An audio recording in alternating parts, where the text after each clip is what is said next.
Mina olen Mattias ja Krattworksist. Ja räägin teile natukene Krattworksist ja siis loodame, et see loeng, kui see on loeng, et see läheb siis edasi rohkem sellises küsimuste vastuste formaadis. Sest et mina ei tea, mis teid nii väga huvitab ja siis võib-olla saab niimoodi rohkem kasu sellest. Ja mind tegelikult väga huvitab, mis küsimused teil on, sellepärast et see on ka sissevaade. Okei, Krattworks 2018 lõpus tehtud ettevõte. Ehitame peamiselt selliseid väikseid multirootoreid, nagu siin pildil on. Ja mis me siis teistmoodi teeme, on see, et me kasutame siin kaamerasüsteemi sees masinnägemismoodulit. Ja selle loogika seal taga on selles, et kui täna käiakse droonidega opereerimas, siis kui jagada need kulud lahti, siis kuskil üle poole tõenäoliselt on see kulu, mis kaasneb sellega, et piloot sõidab autoga kuhugi, võtab drooni kohvrist välja ja siis teeb näiteks kaardistamist või info kogumist. Ja et sellest mööda saada, peaks siis juhtuma kaks asja. Esiteks, see droon peab olema eemalt opereeritav ja teiseks siis piisavalt tark, et tal oleks siis see autonoomsus, mis on vajalik selle jaoks. Ja mõistagi seda ei hakka igas kasutusotstarves juhtuma, aga et võib-olla mõningates juhtudes, kus on vaja käia kas küllalt sagedalt või siis mida saab teha suure lennukiga. Et need kohad, kus saab käia sagedalt, sinna saab teha droonipesa lahenduse. Nii et see droon istub ühes kohas kohapeal kogu aeg olemas ja seda opereeritakse üle mobiilside võrgu kontrollkeskusest, juhtimispunktist, mugavast kontorist ja tehakse need vajalikud kaardistamised ja mõõtmised ära siis selle väikese multirootori lennuraadiuses, ma ei tea, 2-3 kilomeetrit näiteks. 5-6 kilomeetrit võib-olla mõne suurema multirootoriga. Ja see peaks vähendama siis drooni opereerimise kulusid, ma ei tea, näiteks 40%. Näitavad ühed arvutused, siin võib ümber arvutada, aga ma arvan, et see suurusjärk on umbes selline. Ja kui kogu see väikese multirootori loogika kokku võtta, siis põhimõtteliselt, mis seal juhtub, on see, et meil on masinnägemine pardal, mobiilside ühendus ja siis selline andmekiht ka selle juures. Et droonide pealt saab kõrge resolutsiooniga reaalajas andmeid ja neid on võimalik siis väärindada,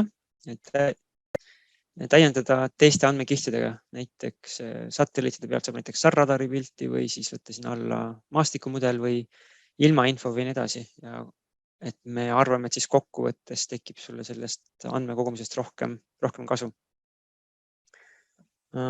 Üks kasutusjuht ka juurde, et kuidas droonipesa saab kasutada. Üks on siin skeemil näiteks, kui sul on pank, tehas, mida on vaja pidevalt jälgida, siis sa saad droonipesa panna selle hoone katusele näiteks ja turvafirma saab seda drooni opereerida koheselt siis, kui alarm tekib, enne kui patrull kohale jõuab näiteks. Ja kogu see opereerimine käib siis peakontorist. Sa saad drooniga lennata kaugemale kui maja küljes olevad kaamerad. Võib-olla mõnel autol järgi sõita näiteks. Ja ühtlasi on meie tänases selles lahenduses ka niimoodi, et drooni saab opereerida nii üle mobiilside võrgu kontoris kui ka saab juhtimise üle anda teisele maajaamale, kes on näiteks koha peal ja kes juhib teda siis otse raadioga. Ehk et siis sellel multirootoril siin on 2 raadiot, üks ühendub mobiilvõrku ja teine on siis point-to-point otseside raadio, mis ühendub piloodi maajaamaga, kui see seal lähedal kuskil on. Teine näide samast on see, et äkki me jõuame selle kuu lõpus teha või ilmselt jääb küll novembrisse. Me teeme siis katse Tallinna sadamas ühe Malta ettevõttega. Nende idee seisneb selles, et riikidel on kohustus kontrollida, kas laevad kasutavad puhast või musta diislit. Ja selleks, et seda kontrollida, siis üks võimalik lahendus on see, et see droonipesa istub sadamas. Me saame GPS-i pealt, me näeme, millal laevad sisse välja sõidavad. Ja siis meil on selline tuletuvastusalgoritm selle masinnägemismooduli peal. Selle tuletuvastusalgoritmiga me näeme ka laeva korstnaid. Ja me saame siis lennata sealt sellest korstna suitsust läbi põhimõtteliselt sensoriga alla tuult. Võtta näidu ja kui sensor ütleb, et nüüd tõenäoliselt see laev kasutab musta kütust, siis ametnik saab minna oma taadeldud seadmega seda kontrollima. Et praegusel juhul, eks ju, siis ametnikud, ma isegi ei tea, palju meil Keskkonnainspektsioon neid teste teha jõuab, ma kahtlustan, et mõned, et seda kontrolli peaaegu ei ole. Ja siis sellisel juhul nad saaksid samamoodi teha mõned, aga nad teeksid seda suure tõenäosusega õigete laevade peal. Ja nüüd, kui see droonipesa juba sadamas on, siis saab juurde mõelda sinna ka teisi rakendusi, näiteks turvafirma saab seda siis samamoodi opereerida vastavalt vajadusele, kas regulaarselt, näiteks perimeetrit läbi lennates või siis, kui on kuskil mingi häire.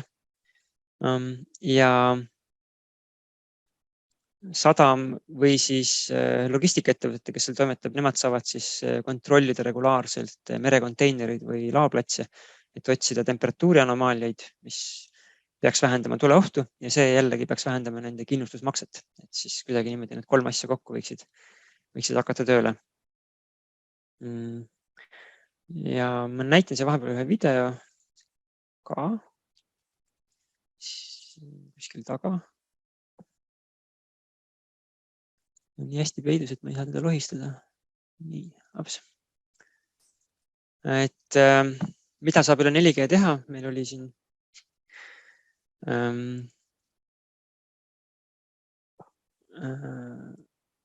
siin selline demo, kus me panime drooni ja väikesed metsapõlengu simulatsiooni üles Männikule õhtu kell 9, pime.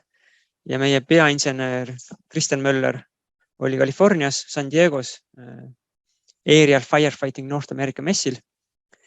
Ja siis seal oli päeval kell 12 ja eesmärk oli siis seal messil näidata, kuidas saab üle Atlandi ookeani opereerida drooni üle 4G võrgu ja anda nendele reaalajas tuletuvastus sinna demoruumi. Kristjan, demoruumis.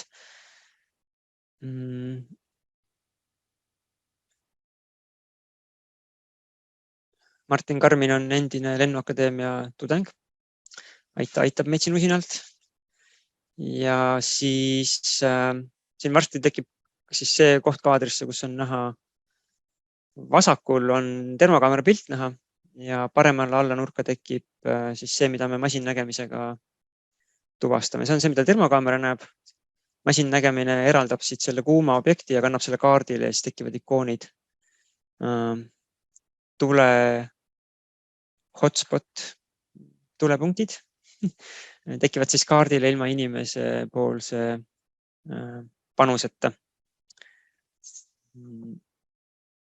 Ja see oli selline vahva demo, kus me siis saime üle Atlandi ookeani üle 9 ajatsooni teha reaalajas drooni juhtimist. Ja mõistagi oli meil seal kõrval otsesides piloot, kes siis oli valmis üle võtma, kui midagi peaks halvasti olema. Nii.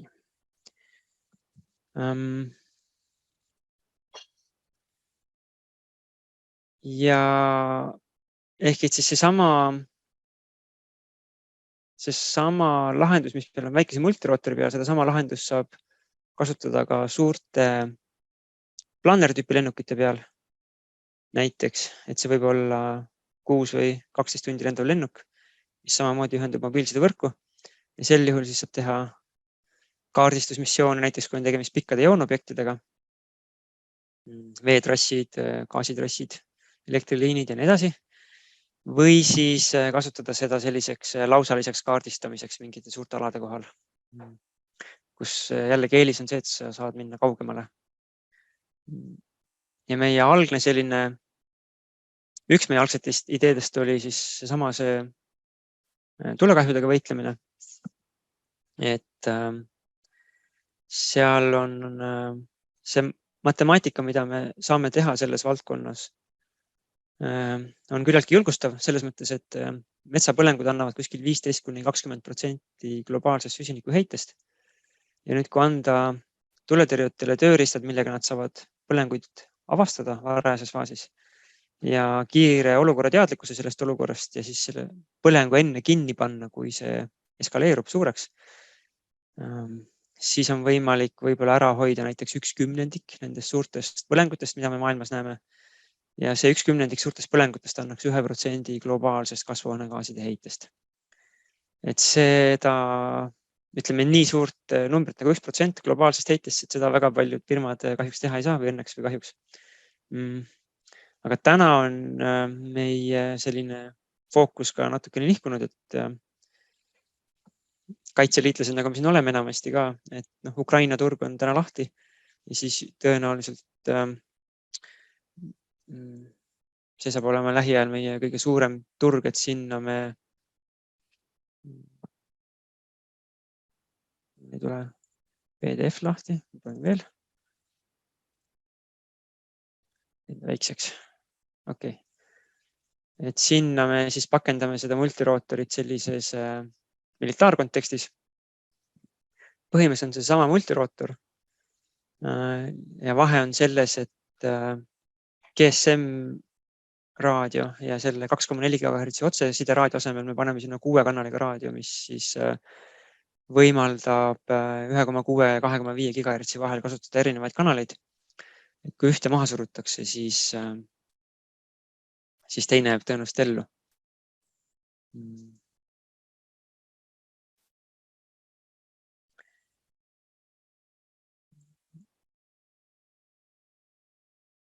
Ja siit veel edasi tulles, siis üks meie tore klient täna on DevSec Intel.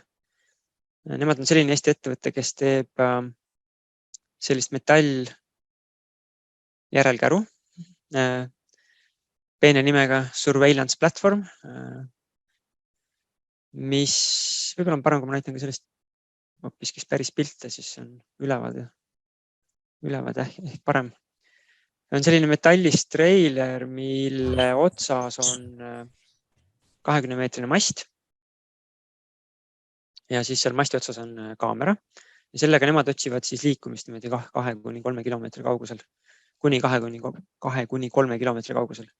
Ja kui nemad näevad liikumist, siis meie droon tõuseb nende treileri seest ja vaatab lähedalt, mis on, mida nad sealt kaamerast nägid.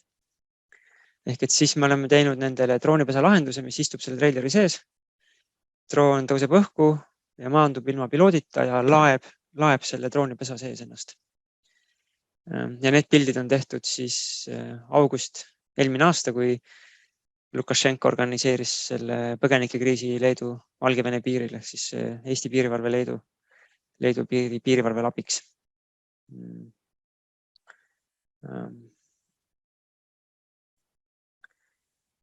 Ja et miks me seda praegu teeme, siis võib-olla üks hea põhjus on see, et parasjagu Euroopa Liit on alla tulemas sellise üle-euroopalise regulatsiooniga, mis hakkab lubama otsenähtavusest väljas lende. Täpselt. Kui arvestada Euroopa Liidu õigusruumiga, siis millised riski hindamised niisuguste kasutusjuhtude toetamiseks tuleb teha? Praegu on minu teada väljas võimalus teha C1 avatud kategooria registreering ära. Ja vist DJI on seda teinud ja äkki keegi veel. Ja me ei ole ise liiga kaugele jõudnud seda uurida, mis seal täpselt teha vaja on. Et selles mõttes kahjuks ei oska vastata. Ma tean, ma olen küll kuulnud seda numbrit, et kui me tahame nüüd erikategoorias sertifitseerimist teha, siis lennutundide hulk oli 400 000 äkki või 40 000.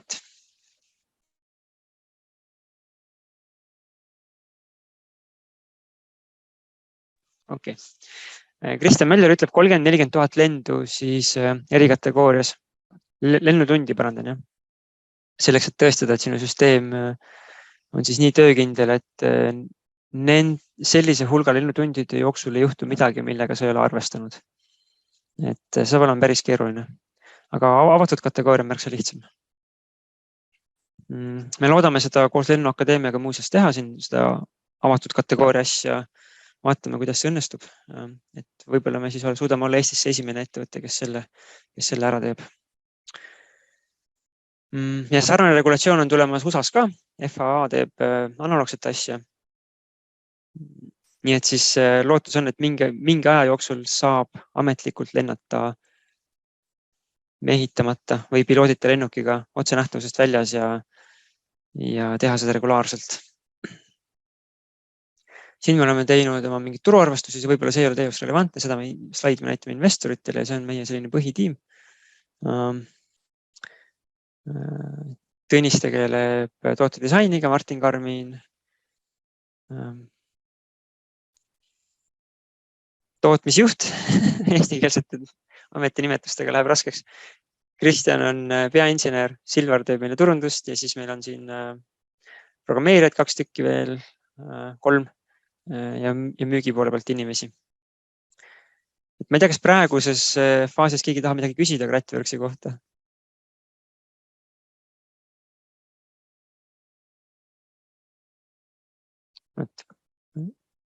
Ei tahtnud seda küll kinni panna.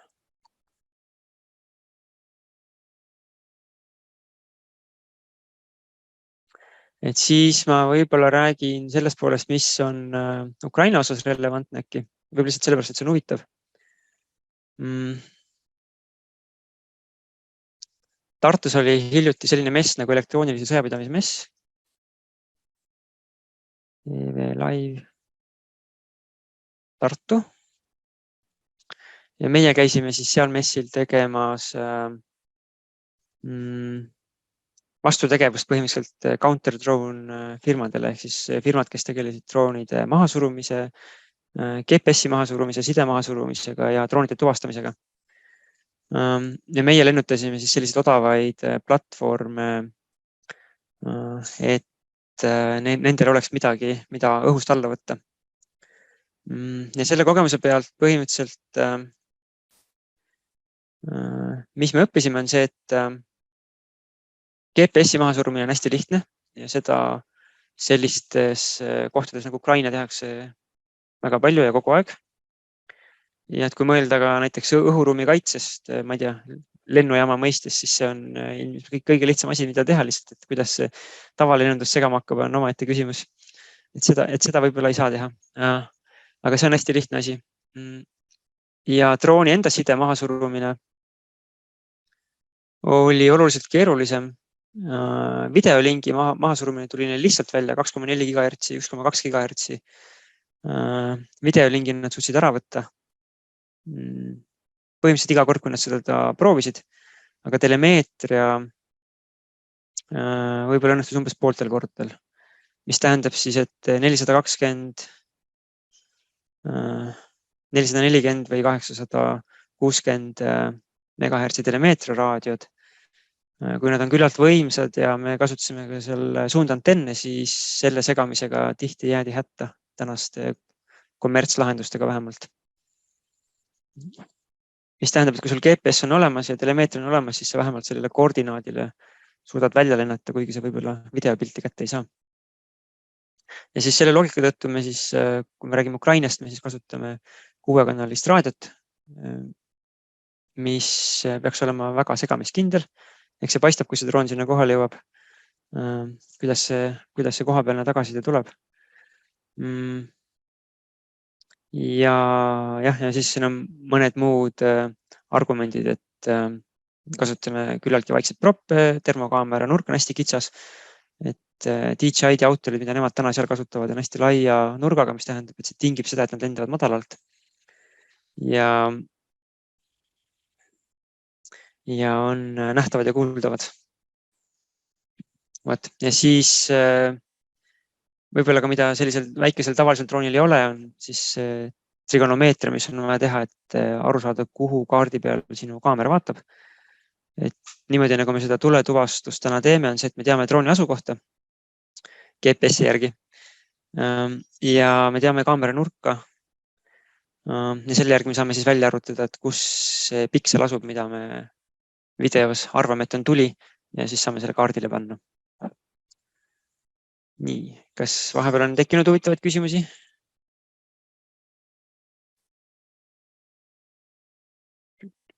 Chat.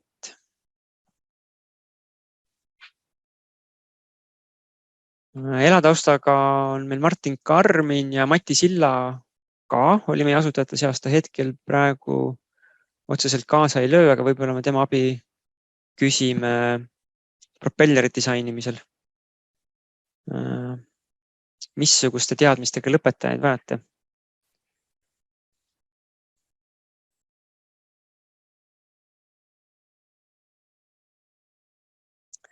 See on väga hea küsimus, jah.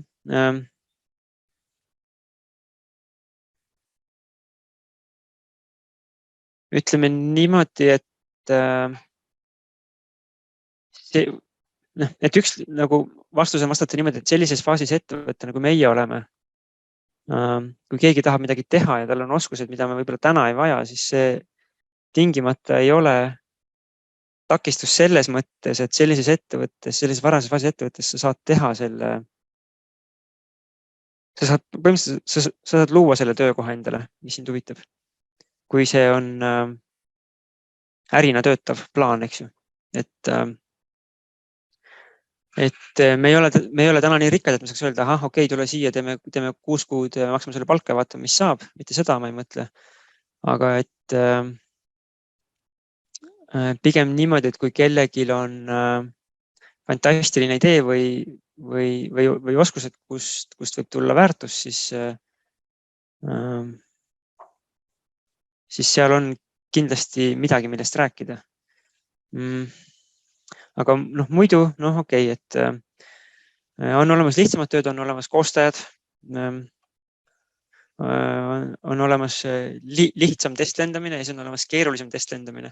Keerulisem testlendamine peaks siis tähendama, et inimene suudab navigeerida Ardu Piloti või Pixhawki peensustes ja võib-olla, ma ei tea, RTK GPS-i häälestada, midagi sellist.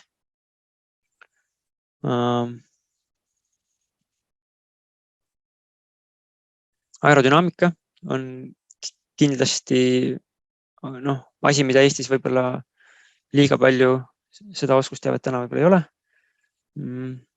Ja kogu see äriline pool võib-olla ka, et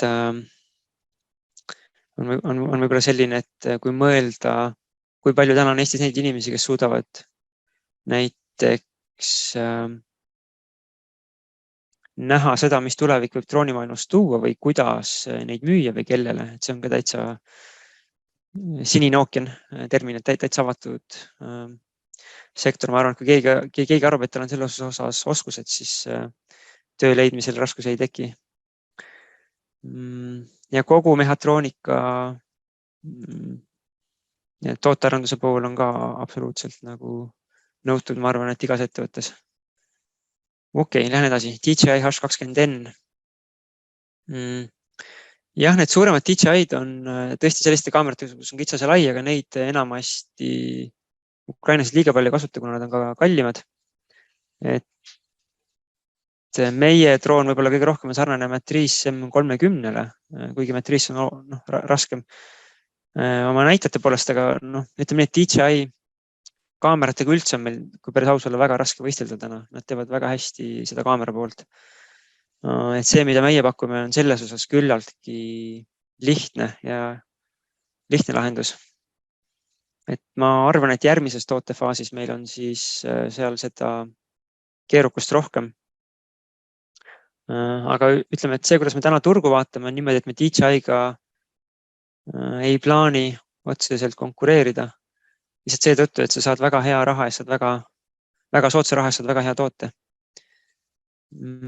Ja see argument, miks me tegutseme, avaldub siis läbi selle, et USA, näiteks Iisrael ja ka mõned teised lääneriigid on keelustanud Hiina droonide kasutamise valitsussektoris. Ja meile täiesti sellest sektorist piisab, et ütleme, kui sellisel tavatarbijaturul on DJI osakaal võib-olla 70-80%, valitsussektoris võib-olla 40-60%, sõltuvalt riigist, siis iga riik, kes selle otsuse teeb, et Hiina droone enam ei kasutata, siis seal avaneb meie jaoks siis 40–60% turuauk, mida täita. Et see on võib-olla üks pool, aga teine on see, et me ise vähemalt arvame, et kui me disainime selle toote spetsiifiliselt päästjatele, politseile, tuletõrjujatele, kaitsetööstusele, et siis ta äkki ka töötab selles nišis paremini kui selline droon, mis on tehtud kas ütleme loodusfotograafidele ala nagu väiksemad DJI-d või siis kaardistusfirmadele. Et seal saavad olla mõned argumendid juures. Ma ei julge lubada vastupidavuses, kuigi me väga ise tahaksime seda, eks meil ei ole lihtsalt nii palju lennutunde taga. Aga selline käsitluslihtsus, kuidas sa seda hooldada saad ja sellised omadused muutuvad ka väga oluliseks.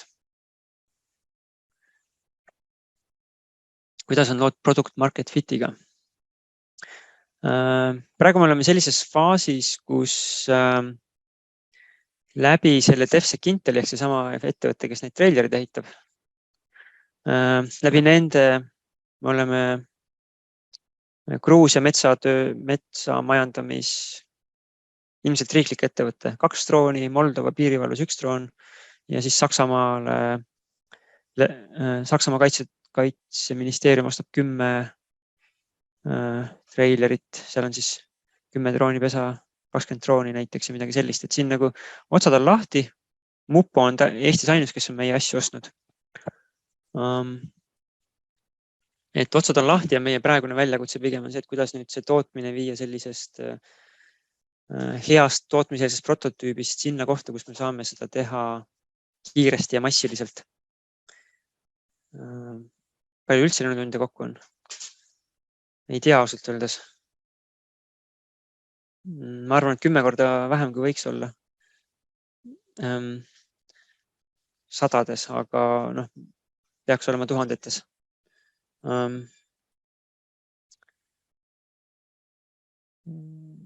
Kuskil läks mõttelõng katki, et meie tänane selline faas on see, kus me otsime jätkuvalt investorite raha. Kuskil 250 000 on meil minna, et oma seemne voor ära lõpetada. Ja siis selle raha eest me peaksime siis järgmise 6–9 kuu jooksul jõudma sellesse punkti, kus me saame drooni tootmise viia majast välja. Mõnda suurte tehasesse, kes seda teenusena pakub, siis sellisel moel, et kaablikimbud tulevad ühest kohast, plastidetailid tulevad teisest kohast, trükkplaadid 3. kohast ja siis keegi osav paneb selle kokku. Ja selle protsessi käigus peaks tootmishind kuskil 2,5 korda kukkuma. Et, kellelgi on käsi püsti. Ja, ma tahtsin lihtsalt ühe repliigi tudengite jaoks, et küsimusele, et missuguste teadmistega lõpetajaid vajate, Mattias hakkas rääkima oskustest, et tudengid kasutage neid võimalusi, mis on rakenduskõrgkoolis ja omandage lisaks teadmistele vajalikud oskused, et niisuguste toredate asjadega hakkama saada. Ja, see on täitsa tore täiendus, et Ülo Vooglai on hästi palju rääkinud sellest, kuidas haridust võiks korraldada. Ja tema mudelis on see, kus tekib väärtus, teadmiste, oskuste ja kogemiste ühtsus. Et need 3 palli, mis peavad omavahel kokku saama, siis nende 3 palli keskkohas on see, mis omab väärtust. Et kui teil on teadmised, oskused, aga kogemusi pole, siis läheb veel natuke aega enne, kui teist kasulik töötaja saab ja kui teil on kogemused ja oskused, aga teadmisi pole, siis läheb ka natuke aega. Et tegelikult on kõiki neid 3 vaja. Et ma niimoodi vaikimisi eeldasin, et kui ma räägin oskustest, et siis oskused sisaldavad teadmisi, aga see võib-olla ei olnud päris täpne.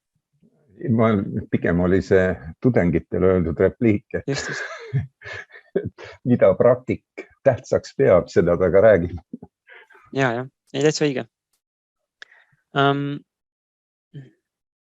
Ma ei tea, kui hästi nendel teistel Eesti lennundusettevõtetel läheb või kuidas nemad suudavad inimesi, siis ütleme koolist välja tulnud inimesi viia sellele tasemele, et nende töö hakkab ettevõtteks ka väärtust looma. Et meie täna seda ilmselgelt ei suuda, et me ei ole täna sellises faasis, kus me võtame kellegi 6 kuuks tööle ja koolitame seda välja. Et selles mõttes jah, me otsime suhteliselt nagu täna pigem selliseid inimesi, kes suudavad nendele ette antud ülesande ära teha. Et umbes niimoodi see töölevõtmise protsess välja näeb, et kui keegi tuleb uksele koputama, siis me viskame talle midagi närida ja kui ta sellega hakkama saab, siis me saame edasi rääkida. Aga ma eeldan, et suuremates ettevõtetes on see võib-olla alust, nendes nagu tööturulite sisenejate jaoks võib-olla üldiselt sõbralikum, loodetavasti, kus siis on selline kooli ja töö ülemineku selline faas. Aidatakse teil, hoitakse võib-olla natuke kätt seal alguses, aidatakse need praktilised oskused kiiremini järgi, mis võib-olla koolist ei saa kõike kindlasti, eks ju. Te saate koolist mingi põhja.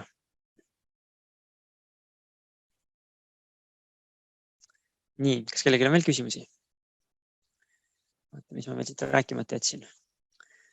Okei, ma vahepeal teen sellise kõrvalpõike, et üks mõte, miks me sellele droonile selle 4G raadio peale panime, oli selle argumendiga, et üks mõte, miks me masinnägemise drooni pardale panime, oli selle argumendiga, et põhimõtteliselt saaks teha ju niimoodi, et see droon lendab ja sa striimid videot serverisse, näiteks ma ei tea, AWS-i serverisse ja siis seal Amazoni serveris tehakse seda masinnägemist, kus on palju rohkem arvutusjõudu ja lihtsam skaleerida. Ilmselt selleks on mingi kena emakeelne sõna ka, aga ütleme, et sa saad seal lihtsamini kasutada erinevaid masinnägemise algoritme erinevate asjade jaoks.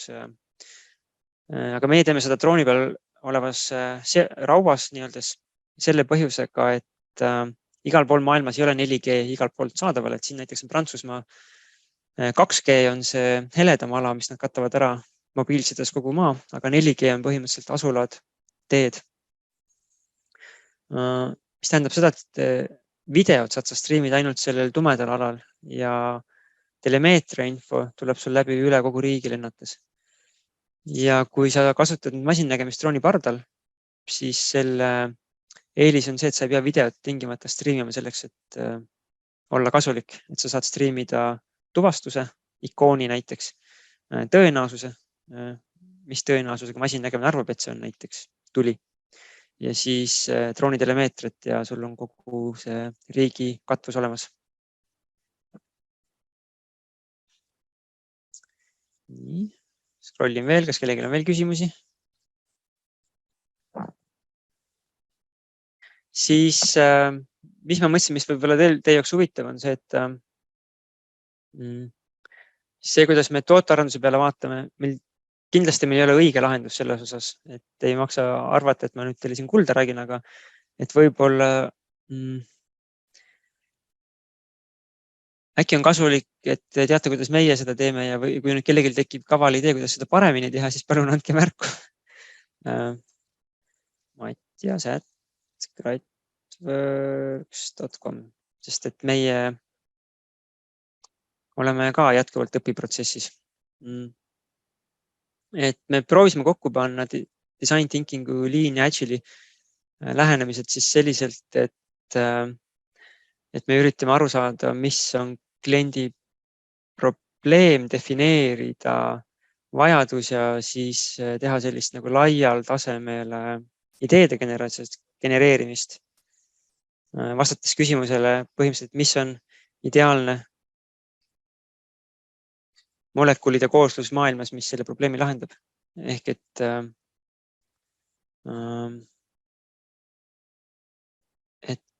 tagada see loovusosa lahenduses ja siis käia läbi need OODA luubid nii-öelda või selle learn, build, measure luubid ilmselt mitu korda. Et nii mõnedki teised Eesti riistvaraga tegelevad ettevõtted kasutavad sellist autotööstusest tulnud klassifikatsiooni ABCDE prototüübid. Ja meie siis tõenäoliselt käime ka seda sama ketast läbi küllaltki mitu korda ja siis me jõuame sellise lahenduseni tõenäoliselt võimalik ruttu, mida saab kliendile näidata. Ja seesama käib siis tarkvaraga paralleelselt.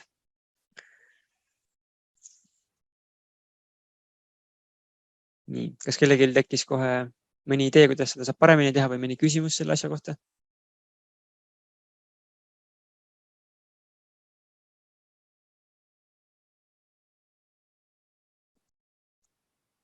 No siis võiks küsida, et kui tõhus see on, kui arvestada seda piirangute süsteemi, mida näiteks EASA poolt niisuguse uue toote turule toomine seab.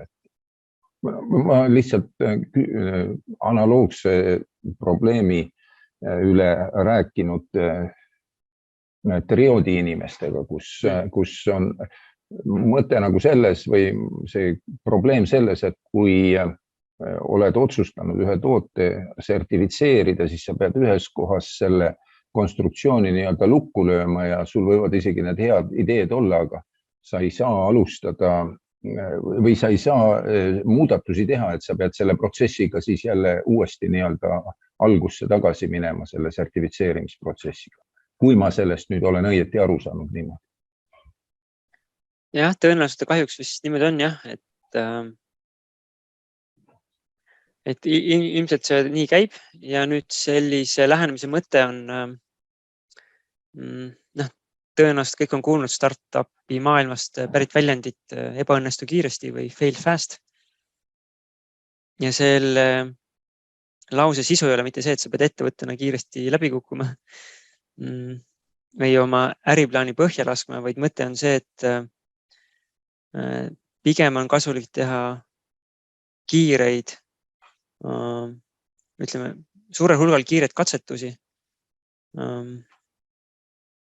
Näiteks tootearenduses või siis mõelda selle peale, kuidas võimalikult kiiresti saada kliendilt kätte see tagasiside, mis näitab, kas sa oled üldse õigel teel.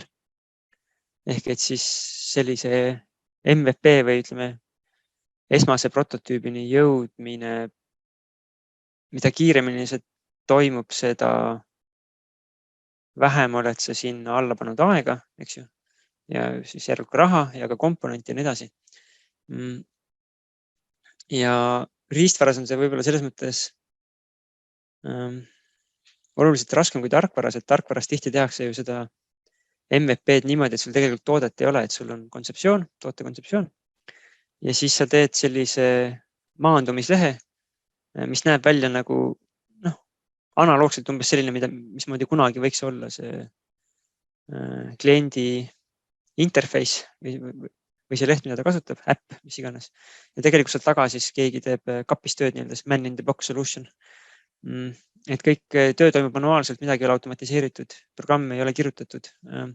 Aga sa saad aru, kas klient on nõus sellise asja eest raha maksma. Sest et intervjuud on kasulikud selles faasis, et aru saada, mis on kliendi vajadused, et suuta panna ennast tema olukorda. Aga see, kas sul on tegelikult turul võimalus, selle vastuse annab see, kui klient ütleb, et näed, siin on minu raha, võta ja anna mulle toode vastu.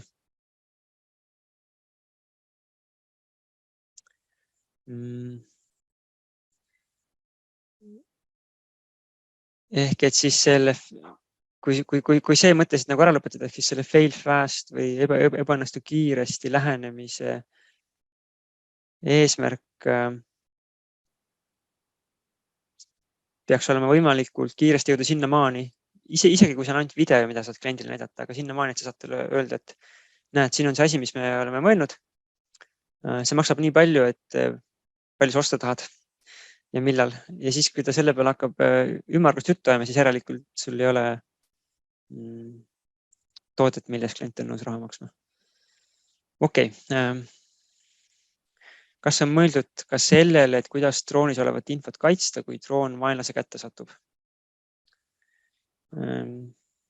See teema just tuli ka päevakorda 1-2 päeva tagasi. Et ühel meie asutajatest on sõber Ukraina võõrleegionis ja nad jäid just äsja oma autolist ilma, nii et see lendas vaenlase suunas. Ja loomulikult on küsimus siis selles, et kui sul on SD-kaart droonipardal, siis kuidas seda nii teed, et nad sealt infot kätte ei saaks.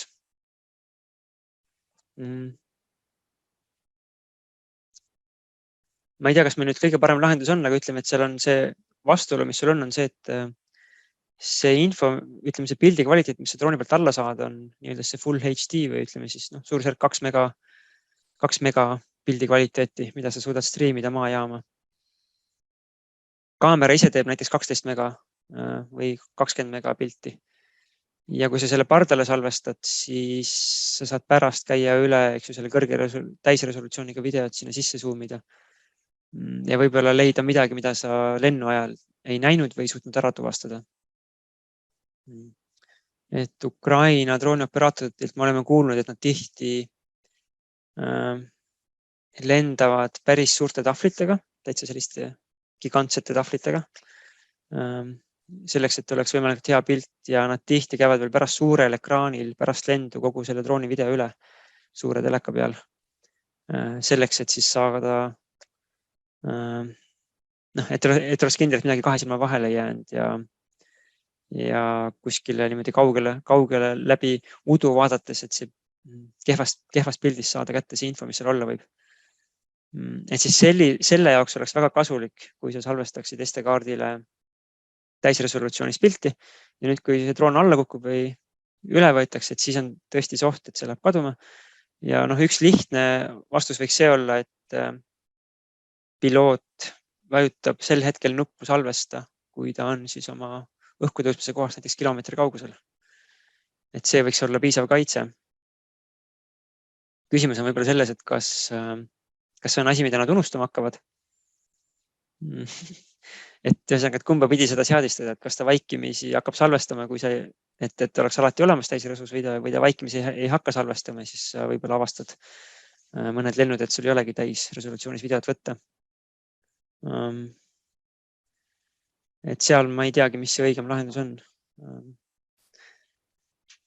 Ilmselt peaks see Ukraina kontekstis olema niipidi, et ta vaikimisi ei salvesta ja siis pigem kasutajaliideses kuidagi tuua see salvesta nupp sinna nähtavale, eriti siis, kui sa hakkad näiteks, ma ei tea, kaardi pealt koordinaate võtma või et sa teed neid tegevusi, mis näitavad, et sa nüüd midagi jälgid. Jah, tegelikult võib-olla isegi elegantne lahendus oleks niimoodi, et see nupp tekib sulle siis, kui sa oled kodunud piisavalt kaugel automaatselt.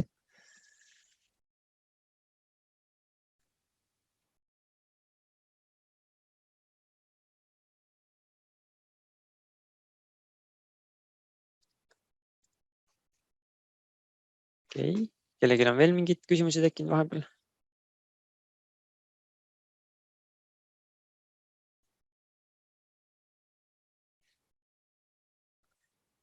Jah, drooni parameetrid on, selles mõttes ei ole saladus, et see multirootor sõltuvalt seadistusest, kui me teeme temast sellesse droonipesasse maanduva lahenduse, siis me kasutame 10-tolliseid proppe, lühemaid käppasid. Lihtsalt sellepärast, et ta muidu ei mahu sinna pesse piisava töökindlusega maanduma ja siis tema tööaeg on sihuke 25 minutit võib-olla on praktiline lennuaeg. Ei ole liiga hea. Ja kui me teeme temast sellise seljakotis kantava lahenduse, nagu selle PDF-i peal oli, siis kus tal on siis kokkumurdavad propellerid ja 12-tollised propellerid, siis ta lendab.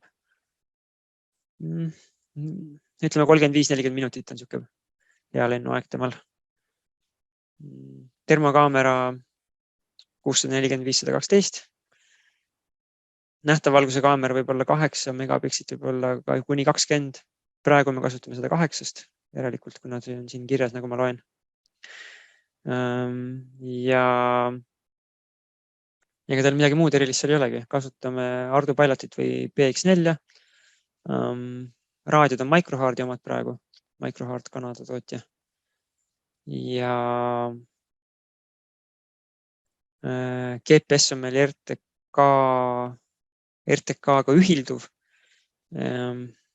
mitte sellepärast tingimata, et nad Ukrainas tahaksid ka mingit maastikukaardistamist teha täpselt, vaid lihtsalt sellepärast, et see on 2 sagedusega GPS, L1 ja L2 kanalid. L1 ja L2 kanalid, mis annab natukene võib-olla rohkem kindlust GPS-i segamise vastu. Ja selle RTK mooduli eelis on see, et ta annab sulle ka märku, kui toimub spoofing või map shift. Et siis piloodil võib olla võimalus droon koju suunata ja ta ära päästa. Üks tööle kandideerija praegu tegeleb ka sellise lennurežiimi arendamisega, eks ole, siis näha, kas ta valmis saab, aga kui kellelgi kella lööb, siis näiteks selles osas on meil kohe uksed valla. Et Ukraina jaoks oleks väga kasulik, kui me saaksime multirootorile teha sellise lennurežiimi, mis toob ta koju kompassini õla järgi. Lihtsalt hoiab kõrgust, lendab kompassini õla järgi. Ja kõige lihtsamas versioonis võib-olla peaks olla olema optical flow, et ta kuidagi mõõdab ka seda maa distantsi, et ta enam-vähem jõuaks õigesse kohta. Et meil ei ole eesmärk jõuda täpselt piloodi juurde tagasi, aga eesmärk on jõuda sellest GPS-i segamise mullist välja. Ja loodetavasti siis piloodil on võimalus, isegi kui ta kepsu tagasi ei saa, loodetavasti saab side tagasi. Ehk et see on siis selline droonipääste režiim olukorraks, kui GPS ja side mõlemad on kadunud. Kui droon näiteks laskub 50 meetri peale ja tuleb piloodi suunas, siis loodetavasti siis taimestik, maapinna reljeef ja mis muu hakkab siis kaitsma teda selle segamise, teda segava raadiosaatja eest. Ehk ta jääb nende varju ja loodetavasti tuleb siis side tagasi mingi hetk ja on võimalik siis droon ära päästa. Siis üks toode, millest me ei ole rääkinud, näitan äkki seda ka, meil oli selline tore juhus teha kaitseväele õhutõrje sihtmärgid.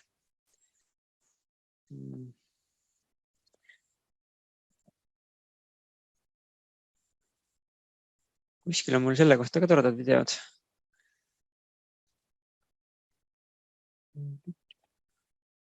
Jah, sihtmärk on mul siin selja taga tegelikult. Karmin võib seda tõsta siin kohe.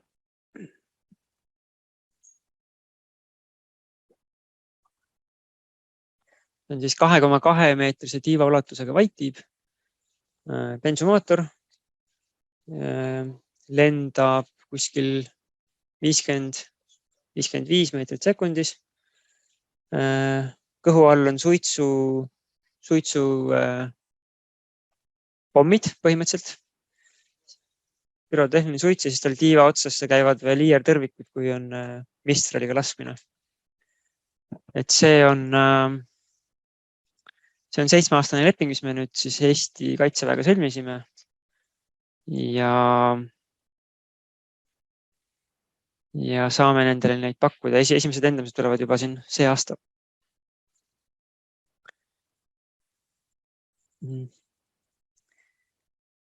Selle Zoomi akna tagant on päris raske navigeerida mul siin. Okei, aitäh. Nii, vaatan, kus mul istuvad videod. Täitsa õudne. Mul oli enne see aken kuskil lahti, aga ma olen selle ära peitnud. Nii, ja siin, okei. See on mingisugune meie oma testlendamine. See vist oligi lausa esimene start või midagi. Et Kristjan Möller disainis selle. Tema on siis meie aerodünaamika insener ja lahendas selle sihtmärgi vaittiivana. Seetõttu, et selle tootmishind peab olema hästi odav. Ja klassikaline plaaner nõuaks lihtsalt rohkem komponente. Eks sul on kere, sul on mingisugune poom, kiil, tüür, mis asjad sul seal kõik on, tiivad.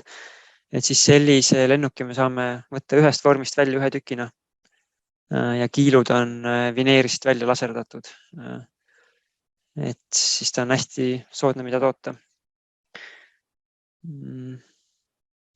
See on kuskil augusti algus ilmselt veel.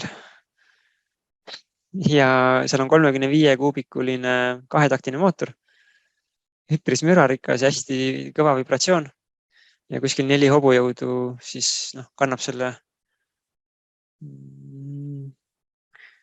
7 kilo umbes täislastis lennuki niimoodi. kuskil 45 kraadi all üles.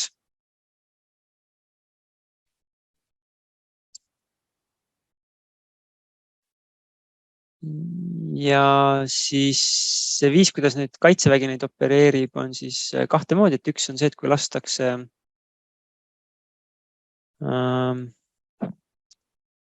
Mistralit ehk siis õhutõrjeraketti võrralt lastavaid, siis me lendame temaga 5 kilomeetri ja 5 kilomeetri kaugusele 2 kilomeetri kõrgusele. Pöörame otsa ümber, päästame suitsu lahti, mis peaks jätma mingisuguse jälje sinna taevasse. Kuskile, ma ei tea, 4 kilomeetri pealt siis näiteks. Ja siis pärast seda päästame IR-tõrviku kuskil, ma ei tea, 3 kilomeetri pealt äkki. Ja sellele tõrvikule siis see on selline üle 1000 kraadi kuumusega põlev pürotehniline pulk. Ja siis sellele kuumusele nad saavad siis lukustada oma sihtseadme ja lasta sema pihta raketti. Ja teine viis, kuidas lastakse, on need õhutõrjekahurid, 30 midagi millimeetrit. Nende puhul siis me lendame kuskil 500 meetri kaugusel, teeme 8. Ja kolmas rakendus on siis näiteks CV90 raske kuulipilduja või sellised, ütleme, toetusrelvad, mis lasevad siis ka droone. Et nende opereerimine samamoodi. Vaatame kuskil siin ka sellest ametlikust lendamisest üks video. Et see on siis see demo, mida me tegime augusti lõpus juba kuskil, või oli see äkki septembri alguses. Augusti lõpp Rutjal, siis see oli siis see lendamine, kus siis Riigi Kaitseinvesteeringute Keskus ja õhutõrjepataljoni ülem vaatasid siis üle, et meie sihtmärk sobib, vastab tingimustele. Siin on lihtsalt start, maandumine ja veel üks start ja siis on natuke näha, kuidas see pürotehnika töötab.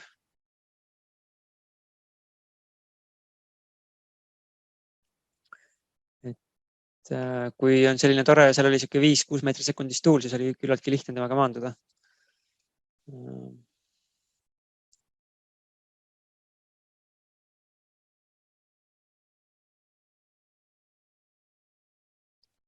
Ja selle lennuki, ma mõtlen, et see on, ütleme siis poolavalik, nimetame seda poolavalikuks loenguks, et selle lennuki me ehitasime valmis kuskil 20 tunniga, ma arvan, ei, natuke rohkem, aga. Et demo oli meil esmaspäeva hommikuks pandud. Laupäeval kell 4 me kukkusime oma demodrooni puruks. Pannkoogiks täiesti. Ja siis, jah, nii, see on see IR-tõrvik siin vahepeal taevas näha. Ja natuke on suitsujuga ka, aga see kollane, mis siit paistab. Et pilvise ilmaga peaks kasutama oranži suitsu tuli välja. Jah, et siis ühesõnaga laupäeval kell 4 droon puruks ja siis meil oli selline tore meeskonna arendamise üritus, kus me laupäeva öösel siin 5 ehitasime multirootorit kõikidel, kellel pruudid ja kellel abikaasad abiks, kes lõikas kangast, kes tegi pitsat ja kes tegi kaablikimpe ja nii edasi. Ja siis me saime ta esmaspäeva hommikuks valmis. Niimoodi, et see lend, mis me siis, need samad lennud me tegime ilma läbi katsetamata lennukiga. Õnneks kõik töötas.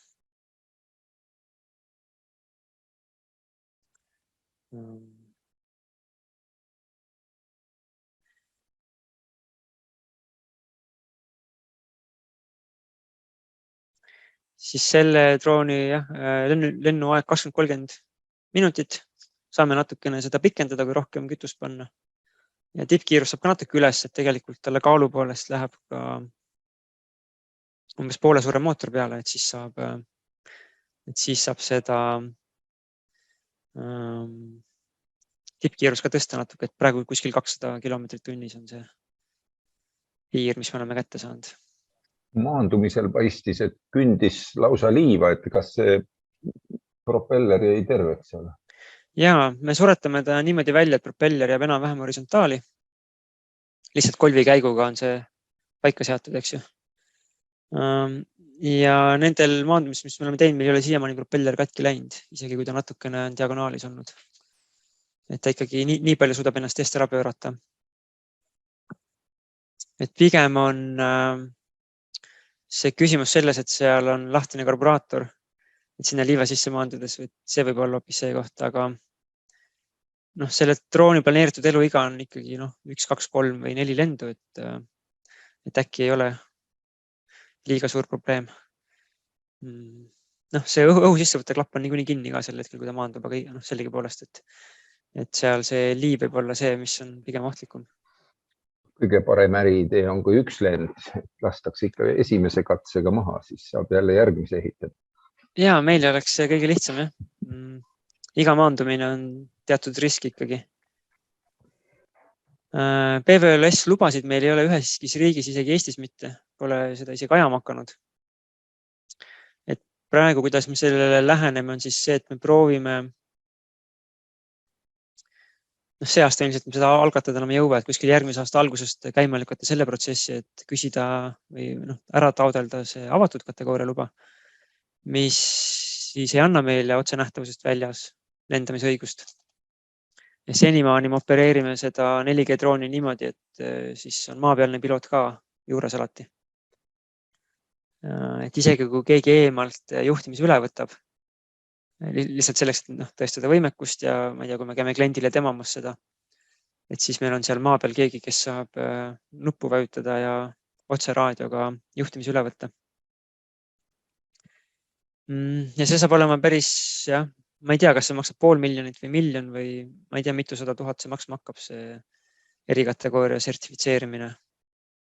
Aga jah, mingi suurusjärk 40 000 lennutundi. Teeme selle salvrätiku arvutuse. Ütleme, et sa lendad 8 tundi päevas, siis on see 5000 päeva. Ütleme, sa lendad 10 drooniga, siis on see 2 aastat või midagi sellist. Järelikult peab lendama 40 drooniga korraga või kuidagi, see saab olema päris keeruline asi, mida teha. Ja mitte ainult need lennutunnid pole tähtsad, vaid see peab olema siis nii tehtud, et esiteks kõik on dokumenteeritud ja teiseks sa pead olema kindel, et sul ei juhtu midagi, mida sa ei ole oma hooldusgraafikusse sisse planeerinud, sest et muidu, kui ma õigest asjast aru saan, siis hakkab see 40 otsast pihta. Et siis tasub olla kindel, et süsteem on väga okei, enne kui seda protsessi tegema hakata. Et meie plaanis, ma arvan, et see tuleb ettevõtte plaanis on nii, et me üritame selle seemnevooru ära lõpetada võimalikult ruttu. Ideaalis enne, kui jõulu ja uusaasta mäsu peale tuleb.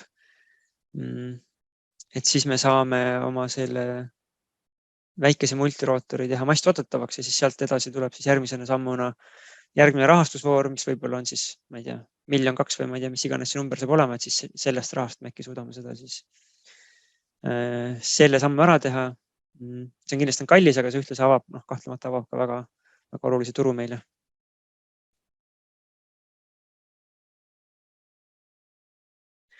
Kuidas näete ette out of the box drooni lahenduse lubade saamise, kui piloodil puudub visuaalne kontakt terve lennu vältel drooniga? Meil vist oleks võib-olla parem, kui keegi teine vastaks nendele küsimustele, sest ma ise ei ole selles sertifitseerimises nüüd kõige targem nina siin. Aga nii, kuidas mina aru saan, on see, et meie sertifitseerime oma drooni ära selliselt, et tal on nagu tüübi kinnitus, võiks vist olla see eestikeelne vaste. Ja nüüd, kui piloot tahab teha beyond visual line of sight lendu, siis tema ise küsib selleks loa ja teeb selle dokumentatsiooni sinna juurde ja siis ta saab Transpordiametist selle loa, kui tema on oma riski juhtimise nende riskide maandamise sammud ja asjad ära teinud. Aga võib-olla Tarmol ongi sellel teemal äkki kommentaar või? Ei ole. Kahju. Aitäh, Mattias, tegelikult huvitava selle ettekande eest või siis vestluse eest, et huvitame avarate drooniarenduse telgitagusid lennujuhtimiskeskusest ka. Mul oli mitu küsimust tegelikult mõttes selle tunni alguses, sa vastasid päris paljudele, aga siiski üks jäi alles. Ma tean, et Gretworks on UTM-platvormi arenduse koostööpartner juba vist selle aasta algusest. Kas sa nagu oskaksid või saaksid rääkida, et millised on olnud siis just teie Kratworksi vaatevinklist need suurimad väljakutsed, kuidas sellise kaasaegse UTM platvormiga ühineda, kuidas ühildada teie droone ja millised on olnud sellised suuremad valu ja ka miks mitte võlukohad?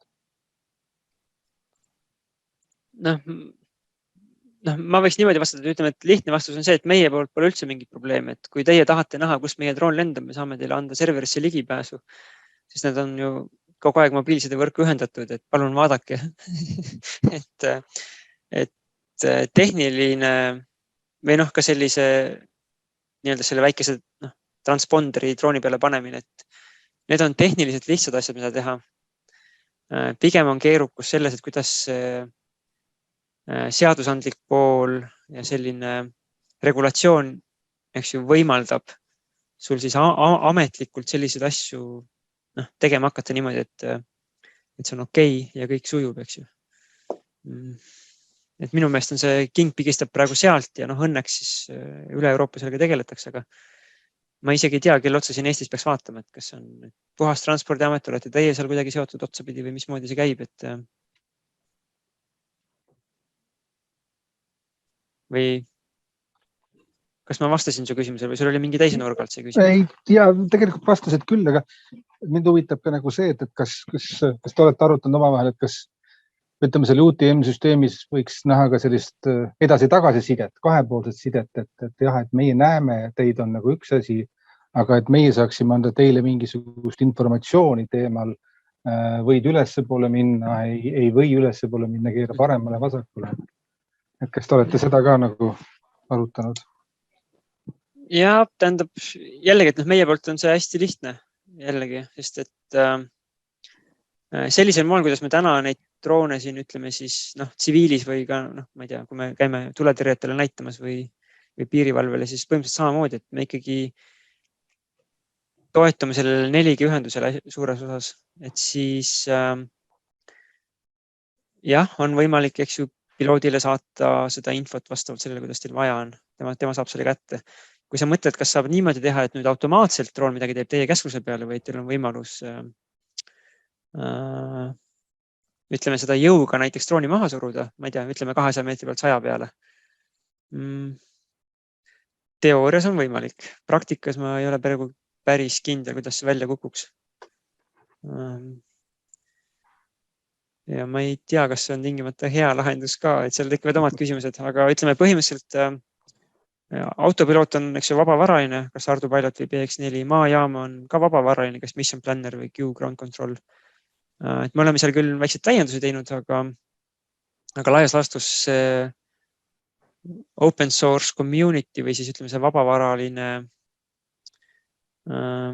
võrgustik, ka, eks nende huvi on samamoodi nendele vajadustele vastu tulla. Nii et ma ei tea, ütleme põhimõtteliselt meie saame täna küll jah, okei, võib-olla läksin selle vastusega liiga suurele nagu ringile, aga ütleme, et meie poolt täna me saame niimoodi lennata, et kui üks piloot, kellel on siis kõige suurem õigus, annab juhtimise teisele üle, siis ta saab alati selle tagasi võtta. Ilma isegi selleta, et see teine piloot peaks midagi tegema selle jaoks. Nii et põhimõtteliselt me võiksime panna teid nagu sellisele kuninga positsioonile või ütleme nagu kõige tähtsama droonioperaatori kohal ja siis seal all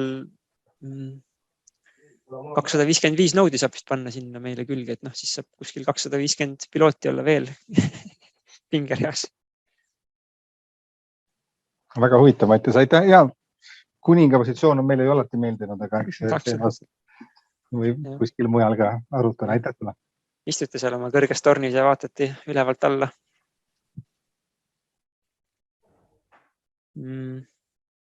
Jah, aga et ütleme, et seal jah, et see, kuidas regulatsiooni pealt kokku jookseb, ma ei tea seda täna, kuidas see välja kukub lõpuks. Et ma arvan, et osa vastusest tuleb siis, kui me selle avatud kategooria sertifitseerimise ette võtame. Ega me ei ole sinna liiga palju sisse vaadanud. Ma oletan, et see võib maksta, ma ei tea, 50-100 000 suurusjärk, nii et see on ka selline summa, mis peab selleks siis olemas olema, et seda protsessi alustada. Kahjuks ei ole liiga soodne ja ütleme, et jällegi täna, kus meil on peamine mure on see, et kuidas tootmist kiirendada, siis sellised küsimused jäävad natuke tahaplaanile, et jah, ei tea kahjuks liiga palju sellest. Arusaadav.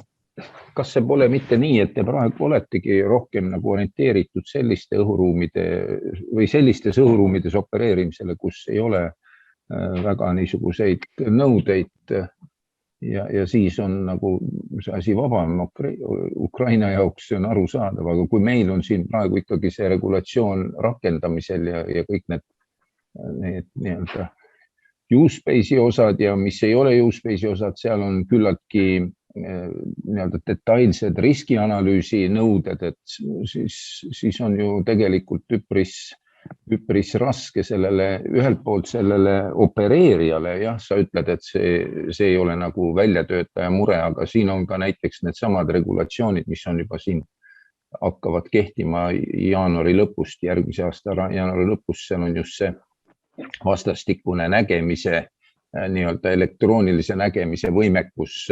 lennuliiklusteenistuste ja droonioperaatorite vahel ja need on, tegelikult need nõud on juba olemas. Aga jah, et eks meil need ametkonnad on see Transpordiamet või MKM, kes nende praktilise rakendamisega võib-olla peaks tegema või koordineerimisega peaks tegelema, et need on ka praegu tegelikult vist küllaltki raskustes, et neid asju saaks õigeks ajaks tehtud. Ja ma olen ka kuulnud, et nad püüavad inimesi juurde leida kangesti ja leidsid ja ka need läksid ära. jah, et ma arvan, et me ei ole ka ise nagu ettevõttena võib-olla ka tingimata kõige parem partner näiteks Transpordiametile selles küsimuses. Ka osa rohkem seetõttu, et me jookseme siin ise võidu, kuidas jaksame. Et me oleme võib-olla natuke liiga varase faasi ettevõtte selle jaoks, et aga ütleme, et me oleme jätnud ruumi sinna kohta, kus meil on emaplaat, mis ühendab autopilooti ja sidamoodulit selle jaoks, et sinna saab nagu panna siis mingisuguse transponderi lahenduse, kas me siis ostame selle, kui see peab olema taadeldud või me teeme selle ise ükskõik. Et see on jah, et nagu nii palju oleme sellega jõudnud arvestada. Aga et tõsi ta on, et me täna vaatame põhimõtteliselt neid turge, kus ka EC märgist pole vaja või mingisugust muid sertifikaate täna ei küsita. Ja sellised võimaldab meil kiiresti kasvada loodetavasti. Ehk siis, et Ukrainas ei huvita kedagi, kas sul on mingisugune sertifikaat või muu asi droonil peal. Ilmselt neid ei huvita ka garantii tingimused liiga palju. Et see annab, ütleme siis nagu see kurb olukord annab meile hea võimaluse kasvada, õnneks või kahjuks. Okei. Mainisid, et kaasate raha. Milleks ja kas droonihuvilised ja investorid ka panustada saavad? Jah, me teeme seemne raundi, see kuskil 450 000 on kokku. Meil on kuskil 200 sellest kogutud ja 250 on minna. Me oleme püüdnud otsida selliseid investorid, kes mitte ainult ei too raha, vaid kellel on ka sissevaade sellesse maailma. Et nad saaksid meile kasulikud olla oma teadmiste, oskuste või võrgustikuga. Ja ütleme, senimaani me oleme proovinud nii teha, et see minimaalne investeeringu suurus või siis startup žargoonis ticket size, et see oleks 25 000. Lihtsalt sellepärast, et kui me koguksime seda 5000 kaupa, siis meil järgmises raundis läheb väga raskeks, kui meil on liiga palju investoreid sees. Lihtsalt protsessi haldamine läheb keerulisemaks. Ja selle rahaga, mis meil koguda on, ütleme, et täna me põletame kuskil 10 000 eurot kuus. Ehk siis see tähendab seda, et me tegelikult ei maksa kõigile palka. Me anname osalust, et see on see startupi rõõm. Kui me saame oma seemnevooru kokku, siis ilmselt meil on siis kuskil 6 või 7 liikmeline tiim, siis kasvab raha põletamise tempo kuskil 25 000-ni kuus. ehk 30-ni võib-olla, siis me saame kuskil 8 kuud ära elada sellest rahast ja siis selle ajaga on eesmärk siis jõuda sinnamaani, kus me saame öelda, et meil on toode valmis. Noh, see on, ma ei tea, mõne kuu küsimus ilmselt. Ja siis sellele järgneb see ots, kus sa siis teed ta masstoodetavaks ja optimeerid ära. Et kui me täna toodame oma väikest multirootorit, see on selline unikaalne käsitööline toode. Saame sinna sellise kalamaja hipsterite templi peale panna, handmade in Estonia. Aga selline äri ei skaleeru ja see on hästi kallis, et kui me suudame ta nüüd teha masstoodetavaks, siis ma arvan, et tootmishind läheb 2,5 korda alla. Ja siis me, DJI-ga ühel hinnal ei kuku. Võib-olla Autelist oleme ka natuke kallimad, aga siiski juba siis küllaltki heas positsioonis võrreldes võib-olla Flirri ja Parroti ja selliste teiste suurtootjatega.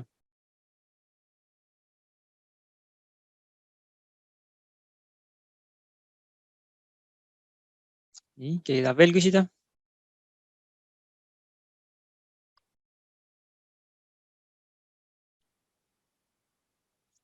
Nii, aga ma siis võib-olla teen vahepeal selle nalja, et ma küsin ise, et vaatan, kas ma saan kõike ka näha, kes siin osalevad või?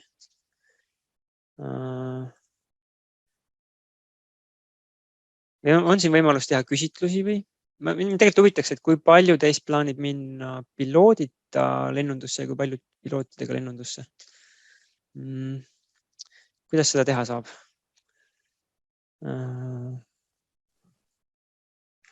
Meile Lennuakadeemia õppejõud, kes kasutavad Zoomi peaaegu igapäevaselt. Kas te oskate aidata?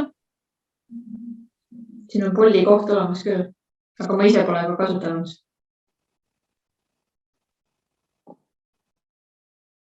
Okei, mina näen chati, ma näen reactioneid ja rohkem mul vist praegu võimalusi ei paku. Aga sa saad teha polli, ma ei tea, mehitamata ja mehitatud ja vaata, mis vastused tulevad. Või piloodiga ja piloodita. Ma ei tea, kas eesti keeles on mingi parem termin, et inglise keeles on läidud UAV unmanned asemel uncrewed terminile, et oleks sooneutraalne ja puha. Et võib-olla siis piloodiga ja piloodita äkki või?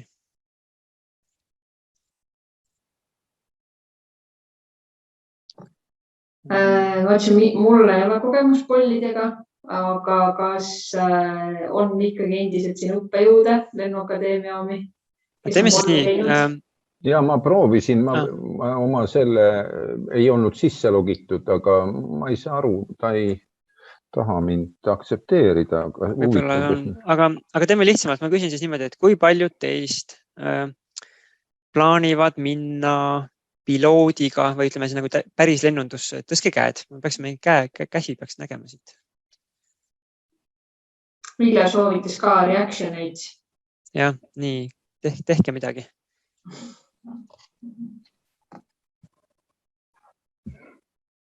Üks, ma näen ühte kätt.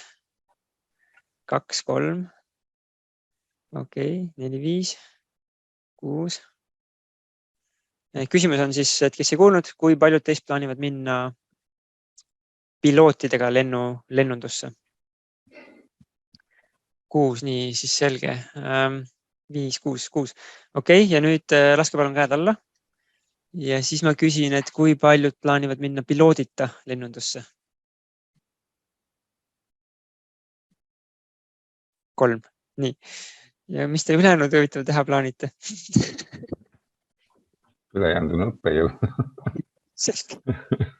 Akadeemiline karjäär, selge. Nii, palun tõstke käed, keda huvitab akadeemiline karjäär.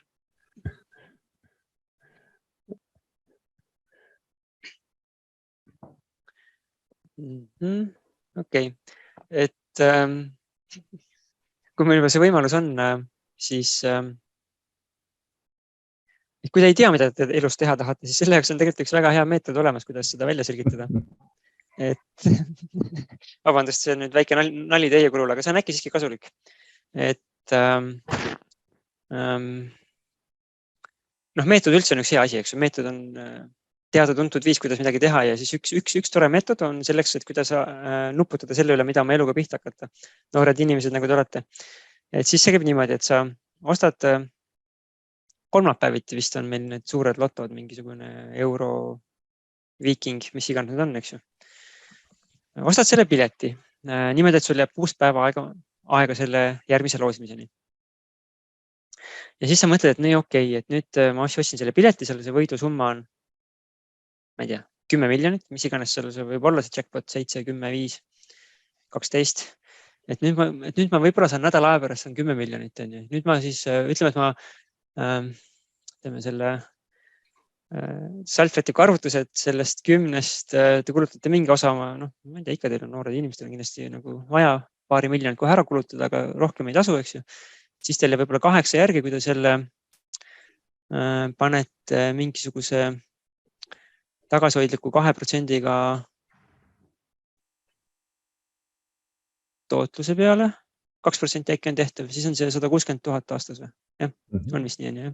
Okei, normaalne. Sa saate üle 10 000 kuus kulutada oma elamiskulude katmiseks, et ei peaks muretsema selle pärast, kas saab lastele poes banaani osta. Ja nüüd see meetod siis näeb ette, et siis sa mõtled, et okei, et mul on nagu rahaliselt kõik fine. Et kui ma nüüd terve järgmise elu, eks, et see 8 on teil pangas, see teenib teil elu lõpuni üle 10 000 euro kuus. Et mida ma siis oma eluga ette hakkaks võtma? Küsimused, mis te võite küsida, mis on see muutus, mis võiks juhtuda maailmas tänu minu tegutsemisele? Mis on see, mis te tahate teist järele jääb, kui te ära surete? Mina teie eas muidugi veel arvasin, et ma elan igavesti, aga siiski kipub minema teistmoodi. Ja te võite mõelda, et mis on see südamelähedane valdkond, millega teile meeldib tegeleda, kus te oleksite nõus tegutsema ilma palgata. Mis on teie loomuomased oskused, anded ja kuidas neid rakendada siis selles valdkonnas, mis nendest eelmistest küsimustest pidi välja tulema. Et minu meelest selle meetodi võlu on see, et see saab fookuse mitte sellele, et mida ma teha oskan, vaid see fookuse sellele, mis on see, mida te teha tahate. Et kui te selle valdkonna välja mõtlete või selle soovitud muutuse, siis see, kuidas seal oma oskusi rakendada, see on juba palju lihtsam küsimus ja eriti veel teie eas on teil võimalik kõik õppida põhimõtteliselt. Et siis, kui samm-sammult sellele teele minna, see on palju parem. Näiteks kui minu kogemus on, et mina ülikoolis sattusin 96 vist, 95 läksin ülikooli, ma arvan. 96. Ja sattusin seal teise kursuse alguses töötama ühes veinifirmas, lihtsalt sellepärast, et ajad olid sellised, et oli vaja tööd teha ja tol hetkel ju ei saanud vanemate kulul õppida ja siis sellistel murrangulistel aegadel, ma võin öelda siis, et meie Tarmoga olime siis need, kellel oli see moodne haridus, mis tähendas, et oli võimalus teha kiiresti karjääri. Ja siis ma seal, ma ei tea, 6 kuu pärast olin müügijuht ja siis 2 aasta pärast olin juhatuse esimees selles veiniettevõttes. Mis tähendas, et ma jäin sellesse sektorisse 20 aastaks. Ja see on, üks ütleb, mul on suhteliselt kahju sellest raisatud ajast selles mõttes, et jah, see oli toore, see oli hea kogemus. Veini maailmas on hästi palju toredaid inimesi, et sa võid seal teha äri selliste väikeste perefirmadega, kes räägivad, kuidas nende vanaisa siin selle mäe külje peale pani need viinapuud ja siis niimoodi, et on hästi tore valdkond iseenesest. Aga kui ma nüüd peaksin mõtlema, et kas see oli nüüd mõistlikult kulutatud aeg, siis on tegelikult vastus mitte. Ja see järeldus, mida sellest võiks teha või mida teie võiksite siis nagu võib-olla ühe toreda mõttena kaasa võtta, et kui te ronite mööda valet redelit, siis iga samm või iga see aste, mis te ülespoole teete, on lihtsalt aste vales suunas, et parem on nagu kohe maha ronida ja siis õige redel võtta. Et kui te lõpuks 45-seks saate, siis on oluliselt rõõmsam tõenäoliselt see seis. Ja ühtlasi ka selle tegevusvaldkonna vahetamine noores eas on oluliselt lihtsam kui siis, kui te olete juba kuskil pikalt karjääri teinud. Mis ei tähenda, et tänases maailmas oleks vaja inimesi, kellel on siis kogemusi mitmest valdkonnast. Et see on kindlasti hea omadus või hea oskus või hea taust, kui te suudate kokku panna ma ei tea, näiteks müügioskuse ja mehhatroonikaalased teadmised või midagi sellist või programmeerimise ja ärijuhtimise ja nii edasi, et see on kindlasti kõva eelis. Aga jah, mõistlik oleks kohe alguses kulutada võib-olla nädal sellele, et mõelda, mis on see valdkond, kus te tegutseda tahate.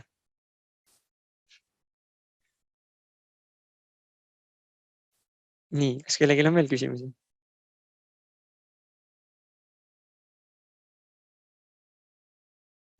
Selle peale võib ainult parafraseerida, et kui Frank Zappa pani õlle ja lennunduse kokku, siis sina võid veini ja droonivärgi ka kokku panna mõne hea tsitaadiga. Ja kindlasti neid asju tehakse ka maailmas, aga konks ongi selles, et mul tegelikult selle veiniduse vastu üldse nii suurt huvi ei olnud. Aga selles mõttes, et see oli see konks.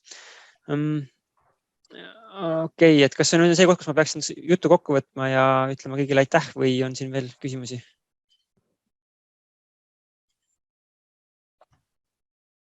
Niikaua kui äkki keegi mõtleb, siis ma oma e-posti siia panin, kui nagu võib-olla ma jõuan sellega veel rääkida, et meil on põhimõtteliselt Kratworks ja me täna vähemalt teeme seda niimoodi, et me üritame organisatsiooni hoida võimalikult paindliku ja lamedav, vist on see õige sõna. Mis siis tähendab, et meil ei ole rohkem kui ainult 3 reeglit kogu ettevõtte peale. Üks reegel on see, et kui sul on probleem, siis sa pead sellest kohe rääkima. Nagu, ma arvan, see kehtib isiklikus elus samamoodi, et kui teil on oma partneriga rasked hetked ja see hoiata seda aasta aega saladuses, siis need rasked hetked kuhjuvad ja pärast ei saagi nendest rääkida, et parem on rääkida kohe. Ja tööl on samamoodi. Kui te tahate, et see suhted nii eraelus kui ka tööelus sujuksid, siis on mõistlik neid asju, mis teid ärritavad või millest te aru ei saa teise inimese käitumise puhul käsitleda kohe, aga siis ongi sellise küsimusena, et ma ei saanud aru, miks see nii juhtus, aga et räägi mulle nii. Et räägi kohe. Siis teine reegel on see, et kui sa midagi otsustad, siis kaasa kõik, kes asjasse puutuvad. Ja ütleme, tänase meeskonna liikme juures meil on siin niimoodi kuskil 10-12 inimest, kes siin tegelikult kaasa löövad, siis me saame seda niimoodi teha vähemalt, et kui keegi näiteks otsustab muuta, ma ei tea, drooni plaadis mingisugust kruvi asetust, siis ta peab seda kooskõlastama kõigiga, keda see potentsiaalselt disainis puudutab, eks ju. Et kes teevad komponente ja teisi, kes on disainiga seotud ja nii edasi. Et see ei tähenda, et see peab olema kõikidega nagu tingimata läbi arutatud, aga vähemalt nad peavad teadma, et see juhtub, et siis see väldib seda olukorda, et kuskil kuu aja pärast on kuskil tõrge. Ja kolmas on siis see, et tuleb pidevalt otsida viise, kuidas protsesse kiirendada ja täiustada. Et ma arvan, et tulevikus või üldse tänapäeval jäävad elama need ettevõtted, kes suudavad võimalikult kiiresti ja paindlikult areneda, mis tähendab siis pidevat õppimist ja võimalikult kiiresti edasiliikumist. Ja see kiire edasiliikumine ei tähenda mitte seda, et teeme midagi plärts valmis ja siis vaatame, kuidas järgmine asi kiiresti teha, vaid hoida fookuses seda, kuidas seda sama asja, mida me täna teeme, saab tulevikus teha kiiremini ja väiksema vaevaga. Ehk et siis fookus peaks olema siis sellel, kuidas protsesse lihtsustada, täiendada niimoodi, et nad jooksaksid võimalikult kiiresti.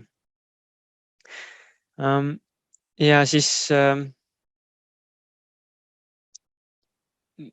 et selle jutu pealt, mida ma teile soovitan, on võib-olla 2 asja, et üks on see, et õppige kiiresti õppima. Sest et õppimine on väga oluline lihtsalt sellepärast, et seda, mida kiiremini, et kui te omandate oskuse kiiresti õppida, siis järgneva, te õpite järgmised 60 aastat võib-olla, et siis annab päris suure vahe selles stardipunktis. Ja siis teine võib-olla on see, et kulutage, nüüd ma ei tea, võib-olla ma teen Lennuakadeemiale liiga, vähemalt mina TTÜs kunagi käies Võib-olla muidugi põhjus oli sellest, et ma ei käinud piisavalt palju loengutes ka. Aga mina vähemalt ei saanud sellist teadmist, kuidas näiteks mõelda protsessides, kuidas mõelda süsteemselt võib-olla või mudelitena. Et mul oli õnn siin vahepeal teha turundusettevõtted, kus me korraldasime Ülo Vooglaiu koolitusi näiteks. Ja ma pean ütlema, et minu jaoks oli täitsa uudis, et asju peaks vaatama staatikas ja dünaamikas. Ehk siis midagi kui nähtust ja midagi kui protsessi. Et näiteks selline lihtne asi nagu, et mida saab mõõta, mida saab loendada ja mida saab hinnata.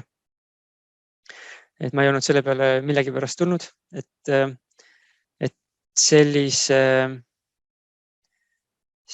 selliste asjade peale, mis tingimata ei ole teie erialaga seotud, aga aitavad teil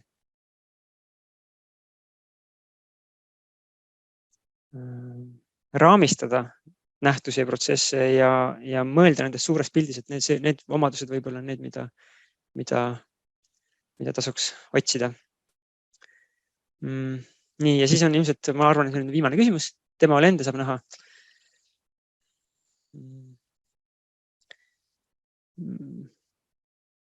Ma ei tea ausalt öeldes, et me oma katsetusi teeme kas sellel Hüüru lennuväljal tihti, mis on Harku Hüüru ja Koplis on üks plats, kus me käime lendamas.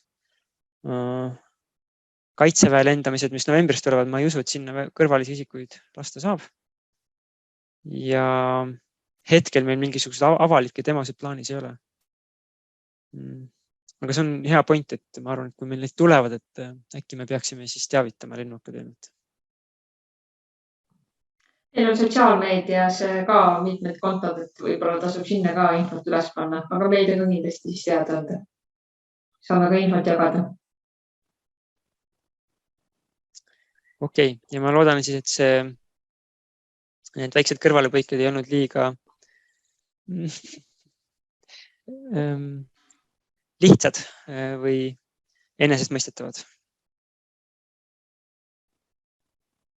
Nii, aga Eduard ka tänab ja andis ka meile hea soovituse, et meile ka kõiksugu demolende kavadesse juurde panna lisaks, kui tulevad seminarid nagu sellel aastal drooniseminar oli. Aga Mattiasele meie poolt suured tänud ja sa olid valmis nii lühikese etteteatamise ajaga ka loengu pidama. Et see on ka kõva sõna. Kiire sul arvatavasti on. Saame hakkama. Aitäh kõigile kuulajatele, väga tore võimalus ja meie uks on huvilistele lahti, nii et andke märku, kui on. Ja meiliaadress oli seal olemas, nii et kellel head ideed on, siis heade ideedega saab alati ukse vahele.